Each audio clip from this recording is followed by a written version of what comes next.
आज table fan मिलाउँदै गर्दाखेरि भाइ बहिनीहरू त्यस्तो माहिती चल्यो। यो guys welcome back to my mini blog. आइयो भन्छ सबै सन्चै हुनुहुन्छ र म पनि एकदमै आरामै छु। आज चाहिँ म आफ्नो फ्यानलाई लिन जाँदैछु गाइज। एकदमै ठुलो फ्यान हो क्या। मैले त मेरो बिग फ्यान होला भनेर सोचेको थिएँ, तर गाइज जुत्ता हावा दिनेवाला फ्यान रहेछ। भाइको पारा के हो त फेरि यस्तो फेरि घरमा लिएर गाइज मस्तसँग यो अनबक्सिङ गरेर यसमा चाहिँ दुईवटा फ्यान रहेछ नि, एउटा झुन्ड्याउने फ्यान अनि एउटा टेबल फ्यान गाइज। यिनीहरूलाई निकालेर अब हेर्ने छु कि गाइज कतिवटा पार्टमा डिभाइड गरेर यो बक्समा हालेर पठाउने रहेछ। फर्स्टमा त गाइज यो यत्रो लामो स्ट्यान्ड भइहाल्यो अनि त्यसपछि चाहिँ यसको टाउको रहेको छ। यो फ्यानको टाउको अनबक्सिङ गरिरहेको थिएँ गाइज अनि त्यतिकैमा हुन्छ एकदमै ठुलो महायुद्ध सुरु, जो कि छुटाउन भने एकदमै गाह्रो हुन्छ कि। तपाईँहरूको घरमा हुन्छ कि हुँदैन गाइज त्यो चाहिँ मलाई थाहा छैन। अनि मेरो घरमा चाहिँ डेली भइरहेको छ। झगडा गरेपछि माया बढ्छ नि गाइज, त्यसैले नि होला के। यिनीहरूको फाइट चाहिँ जहिले नि भइरहेको छ गाइज। यो त सामान्य हो कि। त्यतिखेरसम्म चाहिँ म टेबलको तलको वाला प्लेटलाई लगाउन लागे। कतिखेर बग्ने पानी जस्तो हुन्छ नि यिनीहरू, अनि कतिखेर तालमा जम्मा भएको पानी हुन्छ नि गाइज, हो त्यस्तै हो क्या। अब मैले जति भने नि जति भुगे नि गाइज यिनीहरूले झगडा गर्ने छोड्ने होइन। यो भन्दा त नबोल्नु नै राम्रो के। मैले चाहिँ पंखाको तलको वाला स्ट्यान्डको काम मिलाउन सकाएर फेरि बाबाले पनि मिलाउनु भयो गाइज। अनि त्यसपछि हाम्रो पंखा यस्तोबाट यस्तो भयो। देख्नमा चाहिँ एकदमै क्युट देखिरहेछ गाइज। अब हेरौँ यसको हावा चाहिँ कति कमजोरी रहेछ त। यसको हाइएस्ट स्पिड चाहिँ गाइज 3 नम्बरसम्म रहेको छ र एकदमै राम्रो हावा दिइरहेछ। फर्स्टमा न्यू हुँदाखेरि त जे पनि राम्रोसँग चल्छ, अनि त्यसपछि हो क्या खराब हुने भनेको। अरू बिर्से नि गाइज, जसलाई चाहिँ यस्तो गर्न कहिले नि बिर्सिँदैन।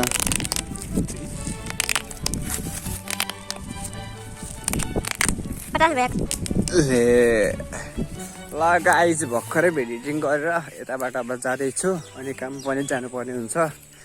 मोटरसाइकलको चाबी त गाइज खल्तीमा ल्याएछ, यता खल्तीमै छ यार अहिलेसम्म।